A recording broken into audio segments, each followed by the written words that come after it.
Very good, thank you, Lisa. How are you? I'm doing very well, and despite it being a little bit cold in Auckland, it's pretty pleasant. That's great. That's great. Looking forward to our discussion today. Me too. So today we're going to refer back to our scenario. Last time we talked about agenda setting, identifying issues in agenda setting. We had our scenario with our parties being Joe, who was managed by Julie. Julie being a new manager. When Julie came to manage Joe, when she came into the role, she considered that Joe wasn't meeting the KPIs and Joe was put on a performance improvement plan.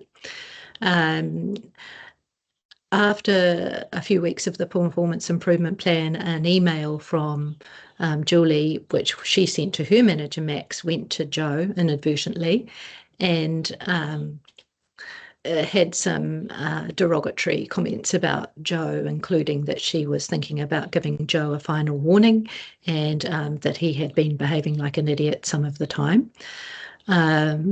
Joe then went to his union and raised a personal grievance. The parties were going to attend mediation, but prior to attending mediation for the personal grievance, Joe asked for a day of annual leave to go watch the tennis. His request was declined because he didn't have enough sick leave. He didn't have enough annual leave, and the company were very busy with a project. After that, Joe was seen by Julie on TV watching the tennis. He had called in sick leave, taken a day's sick leave, but was seen on TV watching the tennis in the front row, eating strawberries and drinking champagne.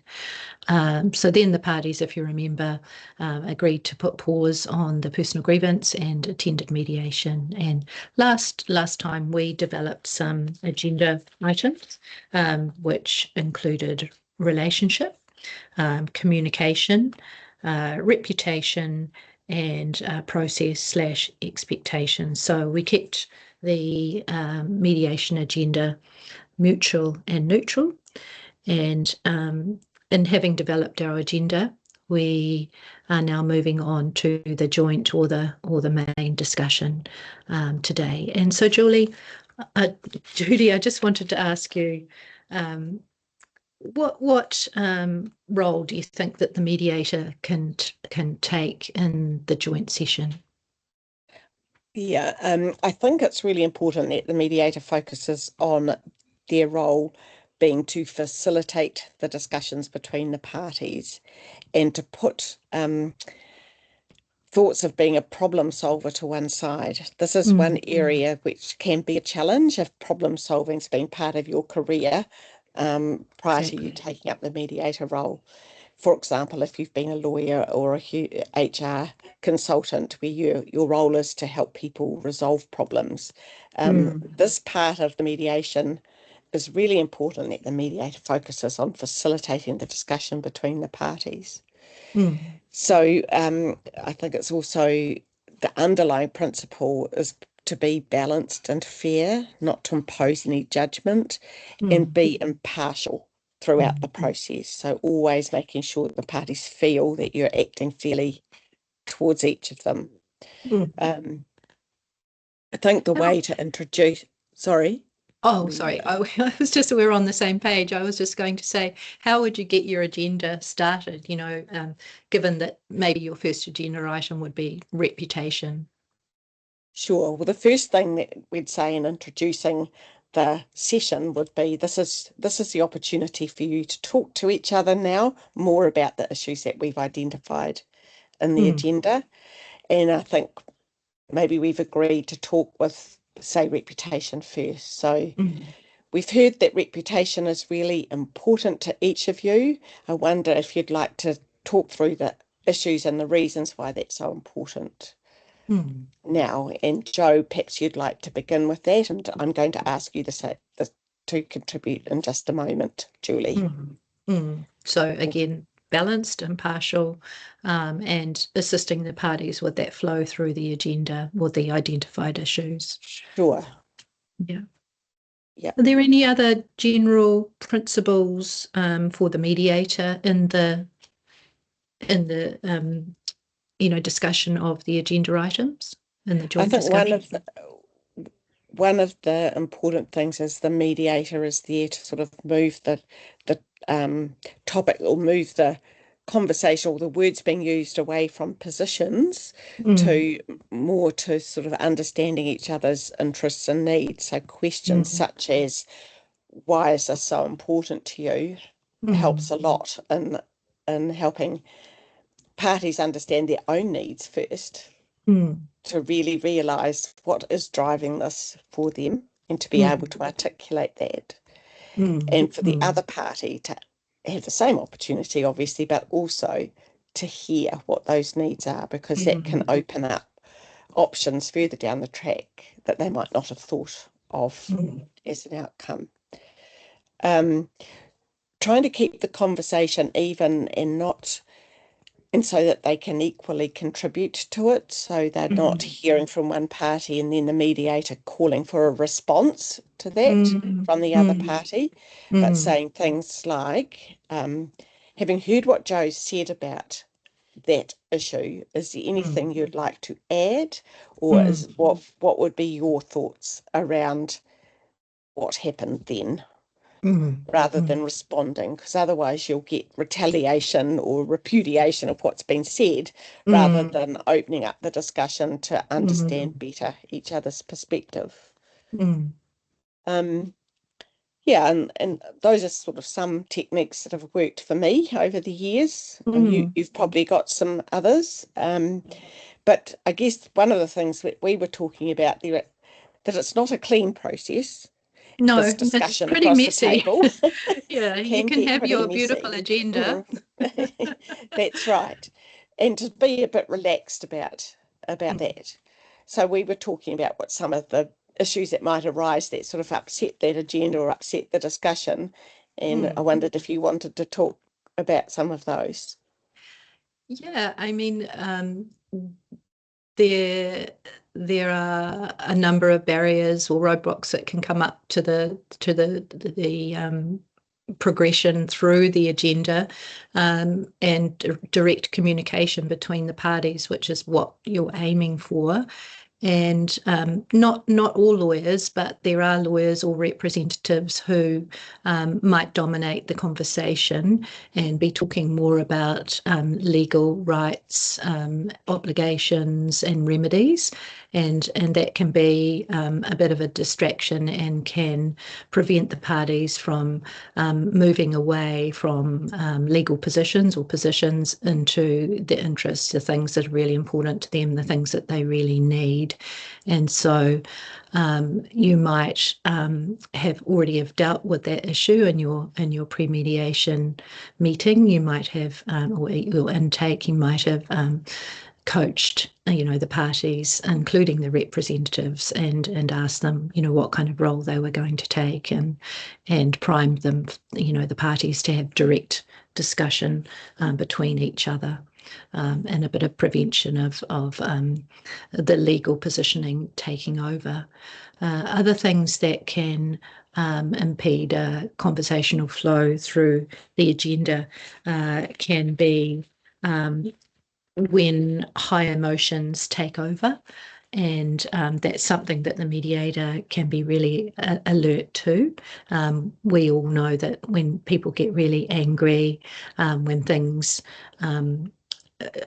veer into a disrespectful kind of area, then there's not going to be much healthy conversation to be had or much progress to be made. So that's a situation where, if you're noticing those really, really high emotions, you might suggest a break, and not necessarily calling out the person that is having the high emotions, the angry person, but just being quite subtle and impartial about it, saying, well, I think it's time that we took a break now, and I'd like to have a talk with each of you in private session. Sure. And that's not to be sort of confused, I guess, with prickliness, because No. there often is some tetchiness at this stage because people are Yes. settling in to the conversation and they've had, differences of opinion. So Mm, they obviously feel strongly about certain things. So mm, tetchiness can be managed by having sort of talked about it and prepared parties for it in the mm, pre-mediation, but mm, also keeping an eye on, as you've just said, making sure that each party feels comfortable in mm, the session. mm, And yeah, but then when it crosses over, as you say, into something more mm, than just prickliness and tetchiness, mm, to high emotions that people are getting a bit distraught or mm, not so much in control of what they're saying, that's a mm, good opportunity to take a break. And I think mm, comments from the mediator, like, I can see you feel strongly about this, or mm, I can feel you both feel strongly about this, mm, can help calm that a little bit as well. mm. Um, Exactly. Yeah, and because there can come a point when it appears to you as the mediator that one party has fully expressed themselves and that the other party actually has heard them, but one party is kind of going over old ground, or perhaps they're both going over old ground. So there can be some techniques used to uh, without cutting off or bringing the hammer down, on the parties, to say, look, if there was one last thing that you wanted to say about that issue, about, your reputation, what would that be? And that kind of gives a cue to the parties that, it seems that they have both fully expressed themselves on that point and they might not be making any progress right now. They're kind of circling their wheels.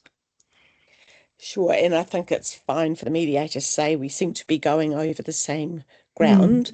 I mm, can hear that this is a big issue for mm, each of you, and that mm, you each feel strongly about it, and that's an acknowledgement and giving them sort of respect for mm, how they're feeling. It's not making a mm, judgment about that. It's something that mm, you're genuinely hearing from them. mm, Um, and and then, as you say, an opportunity maybe to take a break. The other mm, thing that the mediator can do through the agenda sometimes is to do a summary of what they've mm. heard, a quick Yes. summary. So, for example, with the reputation issue, you might say, "So, Joe, I've heard from you that you feel your reputation's been tarnished by being called an idiot to Mm, your the manager, Max.